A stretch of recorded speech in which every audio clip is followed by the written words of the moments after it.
Sometimes it feels like negativity is everywhere you turn. Right, like it's lurking around every corner. Exactly. Could Yeah. be anything, a traffic jam, a never-ending to-do list, or even just one of those days where you wake up feeling blah. We've all been there. Negativity is definitely a universal experience. It really is. And that's actually what we're diving into today with Conquering Negativity, a guide to positive living. Oh, a classic. Yeah, we're going to use it as our guide to help us identify and hopefully overcome some of those negative influences that we all face. It's a great choice because one thing this book does so well is point out that negativity isn't always this big, obvious thing. Okay, so you're saying it's not always like a screaming match with your boss or a huge fight with a friend? Exactly. Yeah. It can be much more subtle, like something you don't even realize is affecting you until you really start to pay attention. Okay, I'm intrigued.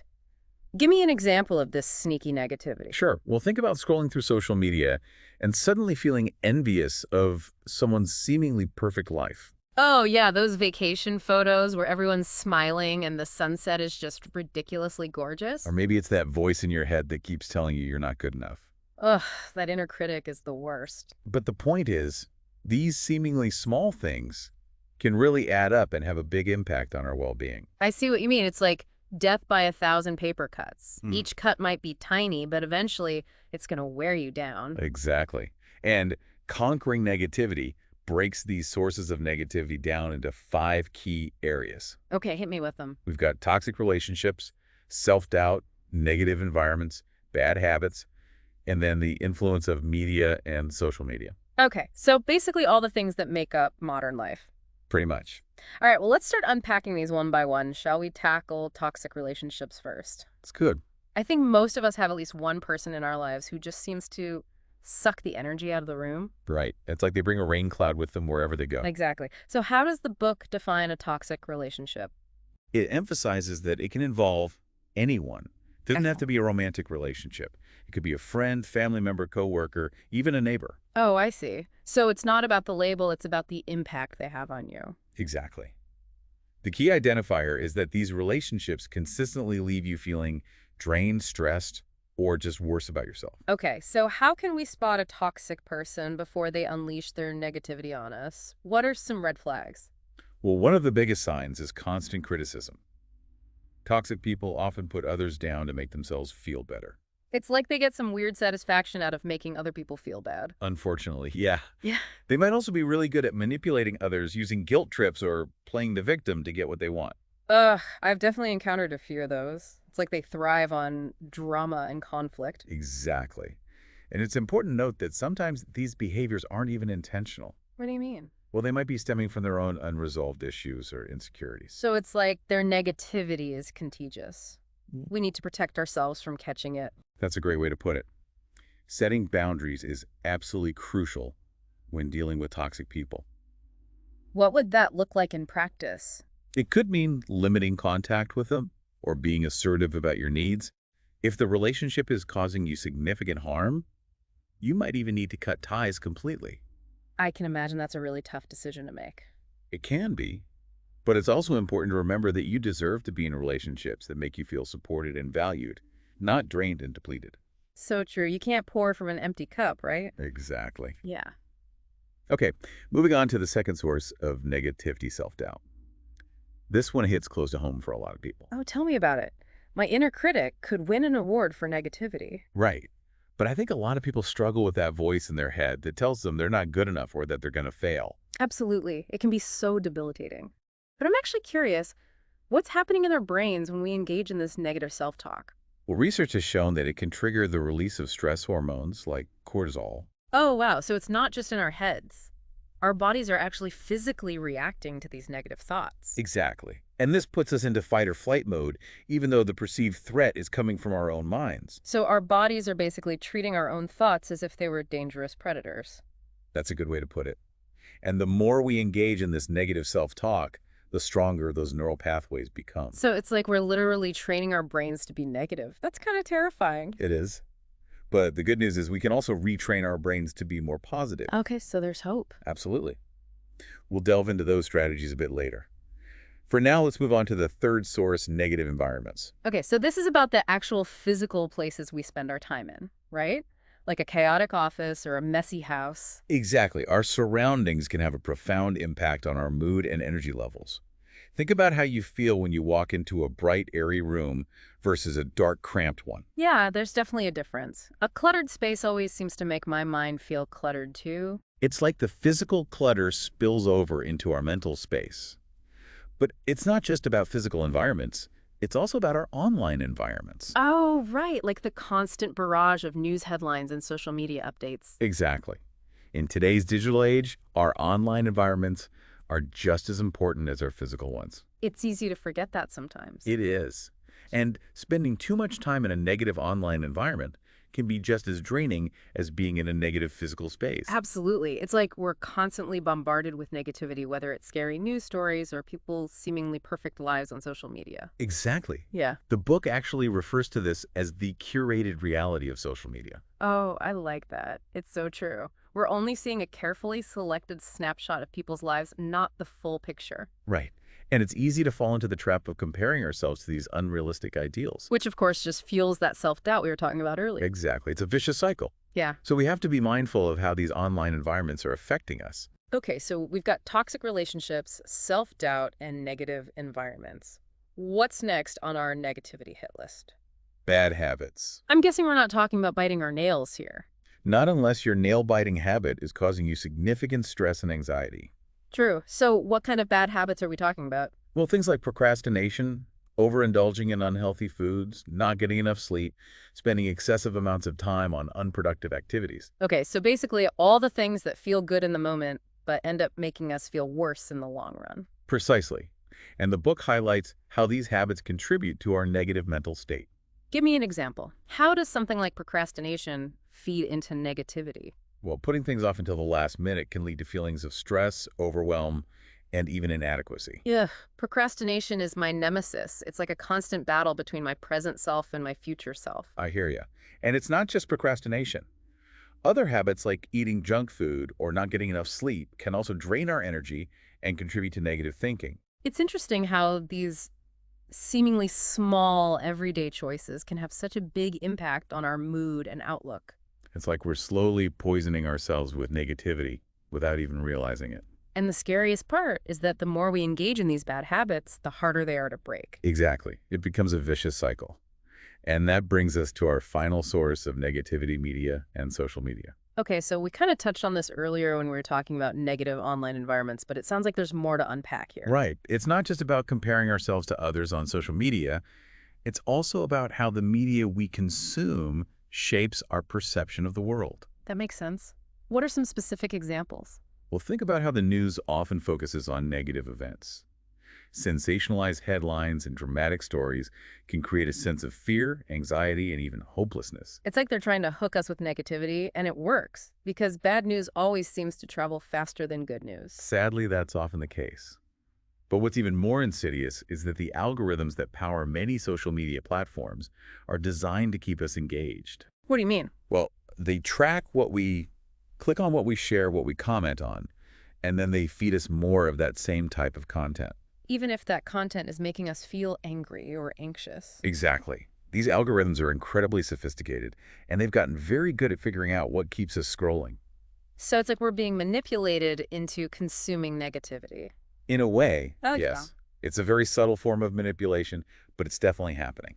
Wow, that's kind of disturbing. It's like we're trapped in this negativity echo chamber where we're constantly being bombarded with negative information and images. It's a real concern, Sure. and it's something we need to be very mindful of if we want to cultivate a more positive outlook on life. Absolutely. So we've got all these external sources of negativity, the people, the places, the media, and then we've also got that internal source, our own self-doubt. Exactly. And the book makes a really important point about how these sources of negativity don't just affect our mood in the moment.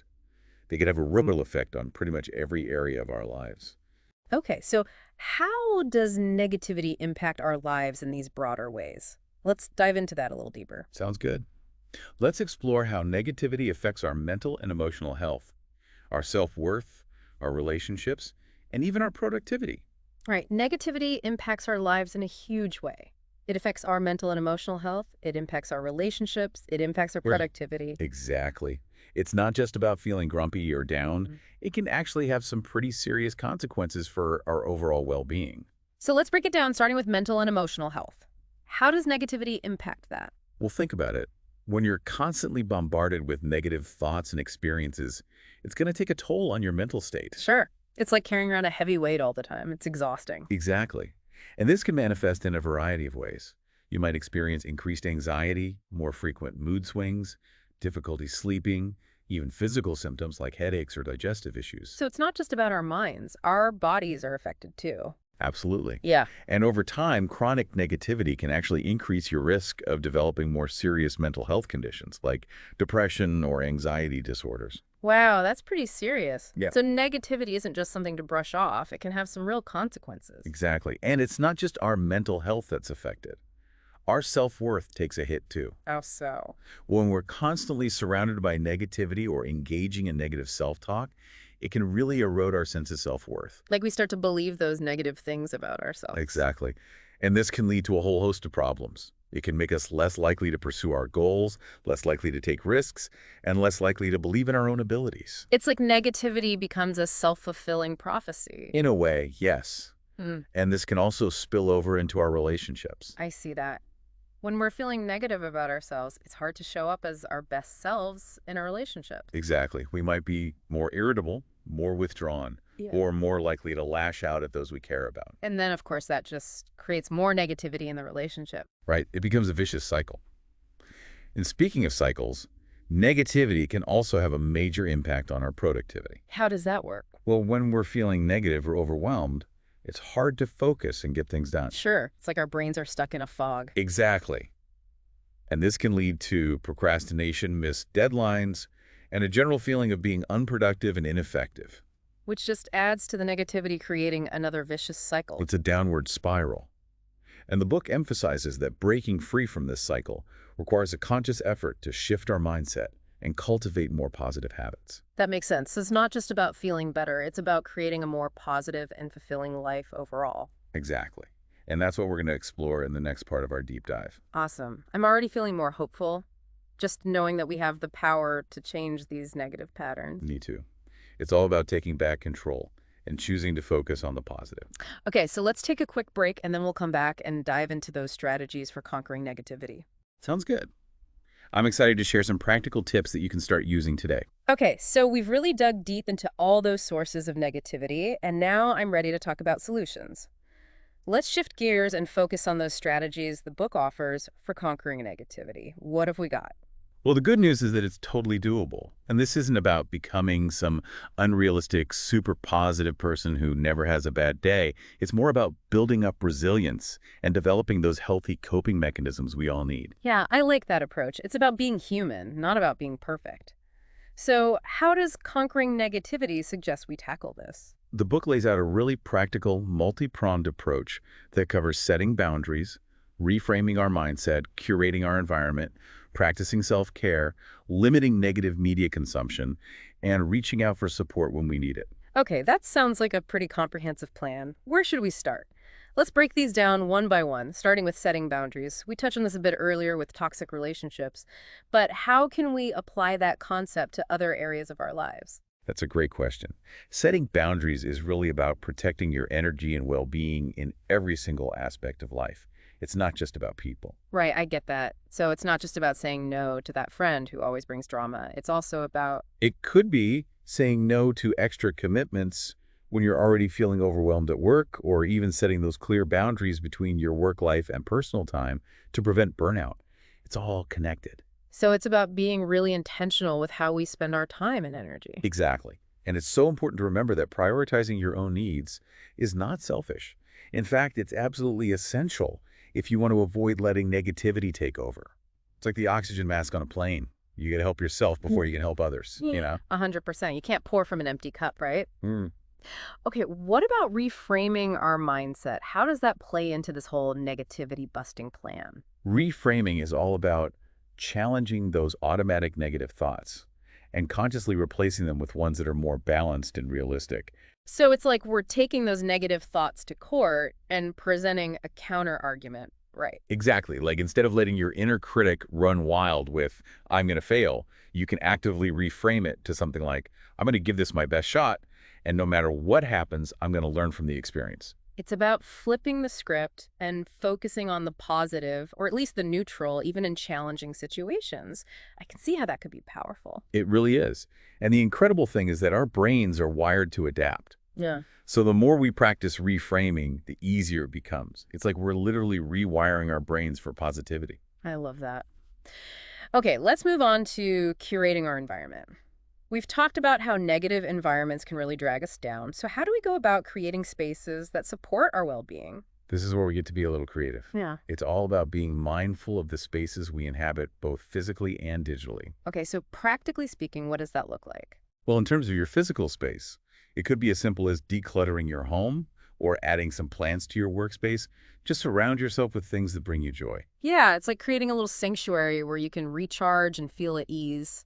I definitely feel more peaceful in a tidy and organized space. Yo. But what about those digital spaces? Ah, yes, the digital realm. This is huge these days. It's about taking stock of what you're consuming online. Ask yourself, are the social media accounts I follow inspiring me, or are they making me feel inadequate? Are the news sources I'm reading leaving me feeling informed or just anxious? Be super intentional about your digital diet. Right, because if we wouldn't eat junk food all day, every day, why would we feed our minds junk content? So it's about being picky and choosing quality over quantity. 100%. Now, speaking of nourishing ourselves, let's talk about self-care. Ah, yes, self-care. It's such a buzzword these days. But in the context of all this negativity we're discussing, what does genuine self-care really look like? It's all about making those conscious choices that prioritize your mental, emotional, and physical well-being. And it's not just bubble baths and face masks, although those can be lovely, of course. So what else are we talking about here? It's about carving out time for activities that truly nourish your soul, whether it's being out in nature, reading a good book, listening to music, or simply connecting with loved ones, whatever fills your cup. And I think it's also about setting those boundaries we talked about earlier with work, with technology, just giving ourselves permission to disconnect and recharge. Absolutely. And that's not always easy, but it's so important because at the end of the day, self-care is not selfish. It's an essential ingredient in a balanced life. Okay, I'm sold on self-care. What about limiting our exposure to all that negative media we talked about? How do we actually put that into practice? This is where awareness is key. Be really honest with yourself about how different types of media make you feel. It might be time to limit your exposure to news sources that focus primarily on those doom and gloom headlines or unfollowing accounts that leave you feeling drained or just not good enough. And I imagine it's also about being proactive and seeking out content that actually uplifts and inspires you. Like instead of watching a thriller that leaves you on edge, maybe you choose to watch a documentary about nature or listen to a podcast that really sparks your curiosity. Exactly. Think of it as curating a media diet that supports your mental and emotional well-being. Your mind will thank you for it in the long run. That's a great analogy. Okay, the last strategy the book mentions is seeking support. I think this is something that a lot of people struggle with. Why is it so important to reach out for help, and what are some practical ways to do that? It's important because sometimes we just need a little extra help to navigate all this, and there's absolutely no shame in that. We're not meant to go through life alone. Right. So, what might seeking support actually look like? It can take many forms. It might be talking to a trusted friend or family member, joining a support group, or seeking professional help from a therapist or counselor. I think there's still so much stigma around seeking professional help, but it's so crucial to normalize it. It's just like going to the doctor for a physical ailment. There's nothing wrong with seeking support for our mental and emotional well-being. I couldn't agree more. Therapists are trained to help us unpack those complex thoughts and feelings, develop coping skills, and just work through all those difficult experiences. And even just talking to a trusted friend or family member can make a world of difference. Sometimes simply voicing our struggles and knowing that we're not alone can really help lighten the load. We're social beings at our core, Yeah. and connection is absolutely essential for our well-being. So we've got this whole toolbox of strategies now, but I'm curious about the long game. Does the book offer any insights into how to actually stay motivated and make these positive changes stick over time? It's easy to feel inspired in the moment, but how do we turn these strategies into a lasting lifestyle? That's such a great question, and the book definitely addresses this. It emphasizes that overcoming negativity is a journey, not a destination. There will always be ups and downs along the way, so be patient with yourself. Yeah, it's about progress over perfection, right? 100%. The key is to focus on small, consistent changes over time. It's all about building those new habits and, like we said before, rewiring your brain for a more positive outlook step by step. I like that. It feels much less overwhelming when we break it down into those manageable steps. But realistically, there are going to be times when we fall back into those old patterns or just feel like we're not making any progress. What's the advice for those inevitable moments of doubt? This is where self-compassion comes in. The book really stresses that setbacks are totally normal, even expected. Everyone has bad days. That's just part of being human. The key is to notice those setbacks without judgment and then gently nudge yourself back on course. So it's about being our own cheerleader, not our own worst critic. Exactly. Encourage yourself. Celebrate those small victories and offer yourself grace and understanding when you stumble. I love that. So much better than beating ourselves up. Okay, I'm feeling genuinely inspired to tackle negativity head on. But before we wrap things up, I'm really curious to hear your biggest takeaway from this book. What's the one thing you hope our listeners walk away with today? Oh, that's a good one. For me, the most profound insight I gained from this book is that we have way more power over our thoughts and feelings than we often give ourselves credit for. Meaning we're not just helpless victims of negativity. Exactly. We have the power to challenge it, to shift our perspective, and ultimately to choose a more positive experience. It's not about denying the negative. It's about learning how to navigate it effectively and not let it control us. That's incredibly empowering. It's like we're taking back the reins and choosing to create a more positive and fulfilling reality for ourselves. That's so well said, and it really highlights the empowering message at the heart of this deep dive. We don't have to let negativity run the show. We can make a choice to create a more positive and fulfilling experience for ourselves. Absolutely. It's all Wherever about you're going. taking those steps to reclaim your power. I love that. And now that we've explored all these different sources of negativity and these amazing strategies for overcoming them, I want to turn it over to you, dear listener. What's resonating with you the most from what we've discussed today? Yeah. What's standing out as particularly relevant to your own life? Maybe you're recognizing some of those sneaky ways negativity might be creeping into your world, or perhaps you're feeling inspired to try out some of these strategies we've talked about. Whatever it is, we encourage you to embrace this journey of self-discovery and empowerment. It's a journey worth taking. And remember, it's not about trying to change everything overnight. It's about those small, consistent steps that add up to big transformations over time. It's exactly. Start small. What's one tiny little thing you can do today to shift your mindset or to just create a slightly more positive environment for yourself? Maybe it's finally setting that boundary with a toxic person. Or maybe it's unfollowing that social media account that always leaves you feeling deflated. Or maybe it's even simpler than that.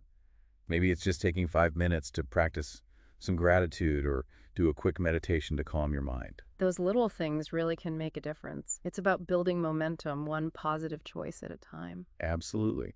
And as you're on this journey, remember to celebrate those wins, no matter how small they might seem. I love that.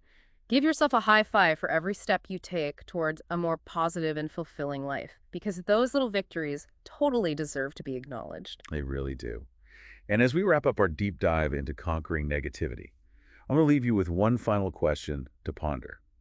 Now that you're more aware of these negative influences and you've got all these powerful strategies at your disposal, what's one area of your life where you feel most called to make a change? What's one space where you're ready to reclaim your power and cultivate more positivity? It could be anything. It could be your relationships, your work, your self-talk, your relationship with technology and media. Whatever it is, we encourage you to lean into that area and explore what positive transformations are possible for you. And remember, we're always here to support you on this journey. So keep diving deep, keep seeking knowledge, and keep choosing positivity.